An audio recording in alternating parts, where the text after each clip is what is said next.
Welcome to AP European History with Dr. Brovkin. Our topic today is Italian unification, one of the most important events in the 19th century Europe.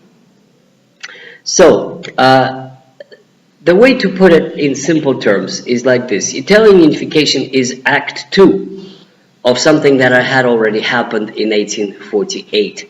And that would be actually the story for Germany as well. What we know is that in 1848, the attempt was made to establish an Italian republic. And that in turn was a result of a movement that was going on for at least 20 years prior, which is Risorgimento, or resurgence as the Italians call it, or Young Italy. As a matter of fact, in the center of Rome, there's this huge monument to Vittorio Emanuele. Everybody kind of recognizes it. It looks like a typewriter. They call it typewriter, the Romans do. And inside it, there's a beautiful view of the Colosseum and the Forum, and there's a museum of Risorgimento. And this is where you have, a whole lot of documents and pictures and things about Mazzini and Young Italy, and Cavour and Garibaldi, and these are the three great people who have unified Italy. So, as I said, the major characters who have led the unification of Italy had already all been active in 1848, and that's specifically Mazzini and Garibaldi, and then Cavour will just come into the play a little bit later.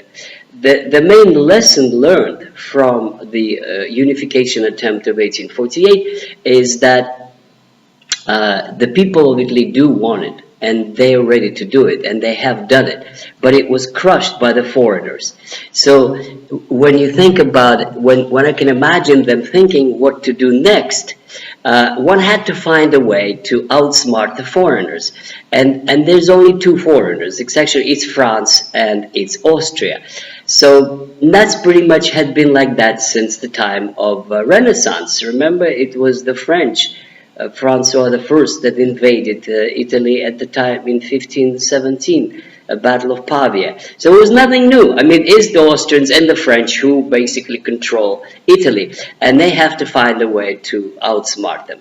Another problem, of course, was the Pope, because the Pope had ambitions of his own. He had a pretty serious following, and he controlled territory. These are called papal states, and they're quite big. So if we look at the map of Italy, as it was after the collapse of the Roman Republic, you have the Kingdom of Naples, which is about half of Italy, Sicily and Calabria and everything, and Naples almost up to Rome.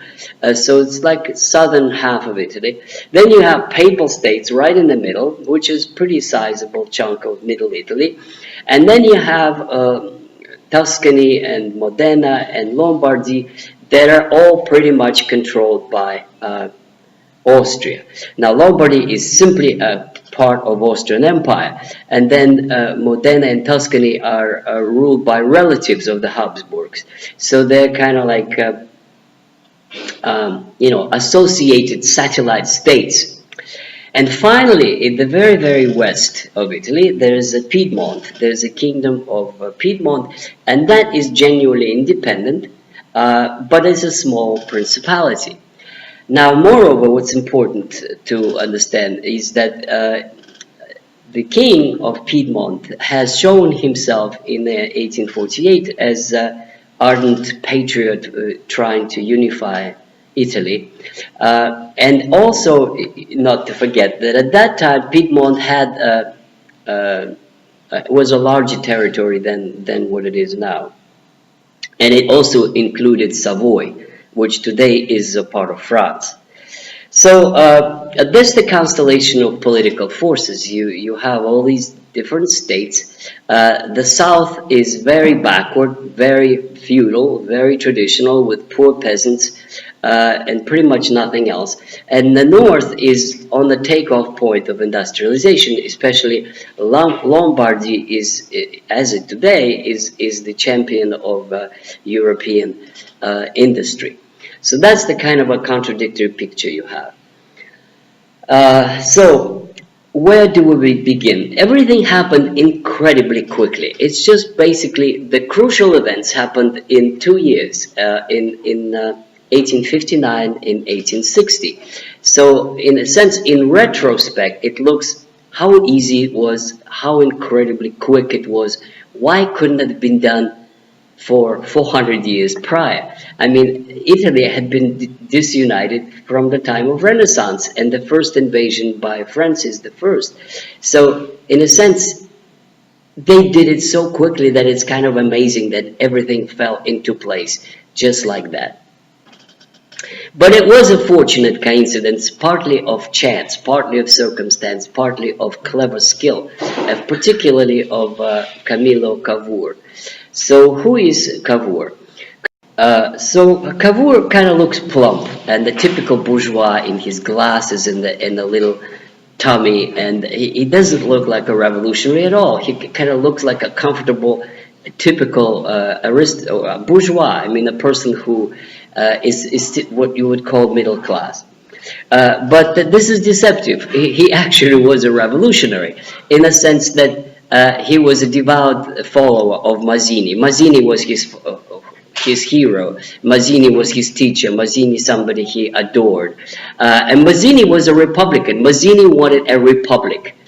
He didn't want to mess around with the kings because he kind of thought, Mazzini, that the kings would betray the revolution and betray Italy at any moment, as they have in the past. So in a sense, Cavour was a revolutionary who served the king.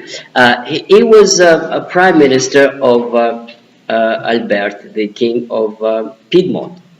So when I can reconstruct the way of thinking of Cavour is we will do it a different way. And the way he chose to do it is through the kings. Not against the kings, but manipulating the kings and diplomacy. That was his way, and it turned out to be a good way. So basically what happened is that in the meeting of 1858 between Cavour and Napoleon III, the ruler of France, who had already become emperor for several years by that time, he made a secret agreement with Napoleon that in case there is a war with Austria, Italy or Piedmont is going to get Lombardy. But in return, Napoleon III had a pretty heavy price. In return, he wanted Savoy and he wanted Nice, which actually today is called Nice, but actually the Italian it's Nizza, Italian city on the coast. So it was not a very good deal, strictly speaking, because you know they were getting Lombardy, but Savoy was a pretty sizable province too, and they would just basically exchange Savoy for Lombardy. That was not, you know, a fair exchange, except that Lombardy was a jumping board for the rest of Italy, and in that sense, it turned out to be a pretty good deal for Cavour. Now, what are the motivations of the two? Obviously, Cavour is trying to unite Italy by expanding Piedmont. That's the plan. Now, why would Napoleon III go for this? Now, Napoleon III was a very ambitious man, and he actually thought that he wanted to recreate the story of his great uncle. So, Napoleon had his ambitions in Italy, and these ambitions were to, if possible, conquer the rest of Italy like his uncle did. But he didn't want to admit it this way, but he thought, well, we could start with at least Savoy, and then we'll see how things would go. He also thought that Cavour's Italy would be a kind of a satellite of France, and as it turned out, he obviously didn't want Cavour to go any further than Lombardy. So, and that's exactly what happened. He didn't want Piedmont to expand beyond Lombardy. He thought, okay, they're going to get Lombardy, I'm going to get Savoy, that's it, finished. But of course, it didn't turn out this way. So, Cavour provoked a war with Austria, exactly as the plan had suggested, and the French army was superior to the Austrians, at least in northern Italy, and it did push out the Austrians from Lombardy, and that was the deal. So he kept up his word, but of course he got Savoy, he got Nice, and he basically, the war is over. He didn't want to continue to fight the Austrians. And Piedmont on their own didn't have enough forces to fight the Austrians. So basically they stopped at the borders of Venice or Veneto, and that was it. So, at this moment it looked like Cavour is in trouble, because he basically sacrificed one province to gain another. The plan was to actually unify Italy, but it didn't look that it's going to happen. But then things did work out well. What happened is that Modena and other provinces in northern Italy, they staged a plebiscite, which is a vote, a referendum, and they voluntarily joined Piedmont, which increased the territory of Piedmont sizably towards Rome. And only Veneto was still occupied by the Austrians. So it was getting there. It was like a big chunk of northern Italy was already unified under Piedmontese king. And then Albert died, and there was a new king, Vittorio Emanuele, who was even more enthusiastic about a unification. And then comes help from a totally unexpected guest or participant, and that is Giuseppe Garibaldi. Now, Garibaldi was a revolutionary in a classical sense. He was also an ardent follower of Mazzini, and he was one of the participants in the Revolution of 1848. He was exiled several times, and after 1848 he lived for a few years in Latin America, and I think in Bolivia he led revolutionary forces there with famous red shirts, and that's what he was associated with. And then there was this contact between Cavour and Garibaldi, and Garibaldi comes to Italy. It comes to Italy with the mission to raise people's revolution for unification, and he lands in Sicily with 1,000 red shirts, revolutionary army, and to his surprise and to everybody else's, his army is swelling with volunteers, Sicilian peasants who absolutely detest this monarchy of Naples, the medieval, outdated kind of very conservative and very rough. The way they suppressed the revolution in Naples, there were people hanged and exiled, and it was pretty rough.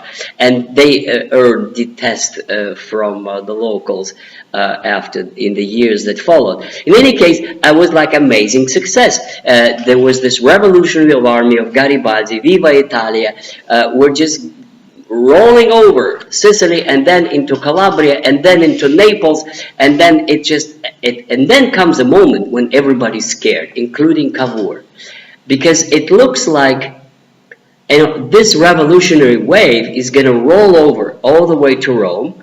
And then it would be actually it would be Garibaldi who would be the leader of a new republic in Rome and preside over the victorious unification of Italy. There was a kind of a fear. You could see it in the letters of Cavour that he's kind of like worried. What is going to happen? He started the process that may get out of control and become, again, a kind of a new Republic of Rome. He was also worried that if it happens that the Garibaldi's forces take Rome, it would provoke the French and the Austrians together to invade Italy and then basically smash everything that he had already achieved. And moreover, it would be like Savoy was sacrificed for nothing. Because if the French interfere on behalf of the Pope, and the French troops are still in in Rome, defending the Pope. You know, it was like a catastrophic scenario. In other words, you already lost Savoy and Nice, and then they're going to invade the country, and everything would be smashed like it was in 1848. So it was a terrible. You read his letters, he's absolutely terrified what is going to happen. So just to make some kind of attempt to find a solution, Cavour sends a royal army, which is Piedmontese army, towards Rome. And then they go around Rome, and then there's a contact with the forces of Garibaldi. There's a moment when the two armies meet, and this is absolutely the most dramatic moment in the unification of Italy, because nobody knows what's going to happen. Are they going to join? Are they going to fight? What if Garibaldi disobeys? I mean, after all, it's a royal army, and here you have a revolutionary army of peasants who are not professional soldiers. They cannot be relied upon to follow orders. I mean, this is pretty much an uprising. But everything fell out just perfectly. It just shows how people had this honor to subordinate their personal agendas of glory to the cause. And in that sense, Garibaldi and Cavour are great men, compared, let's say, to Napoleon Bonaparte, who actually put his glory ahead of everything else, and would not sacrifice his personal glory for the benefit of France. If he could have abstained from war against Alexander I of Russia, France would have been probably ruling over Europe, at least until 1848. In other words, Garibaldi submits. He basically submits to the authority of the king. And that's like amazing, because you have a peasant rebellious army of a guy who established himself a reputation in Latin America as fighting the kings and for liberty and independence of republics. He actually says, yes, sir, I'm under your command. And that means that all of Italy is unified except Rome and Veneto. Veneto, which is a province of Venice, which is still occupied by the Austrians. But still, it's like pretty much all of Italy, except these two pieces. So this is an astonishing success, made largely because of the combination of something that was uncombinable after the Revolution of 1848. You have the royal forces of the king and revolutionary forces of the peasants and Garibaldi joined forces for the sake of Italy, for the sake of unification. So this is where patriotism took priority over class interest or class animosity or whatever it could be. It is the diplomatic skill of Cavour and the revolutionary army of Garibaldi that put it together and led it to victory. However, you still have a problem in a sense that Rome isn't yours, is not Italian, and Veneto is a huge province. It's about half of northern Italy, compared to Lombardy. So that had to wait until a next success, and that would be in 1866. So in 1866, what we shall study in connection with the unification of Germany, there was a war between Prussia and Austria. And in that war, Prussia defeated Austria. And Cavour, of course, very ably Italy was allied with Prussia. So that because their common enemy was Austria at this moment. And it is when Austria is defeated in the war with Prussia that finally Cavour's Italy takes over Veneto, and you have pretty much a complete unification of Italy except Rome.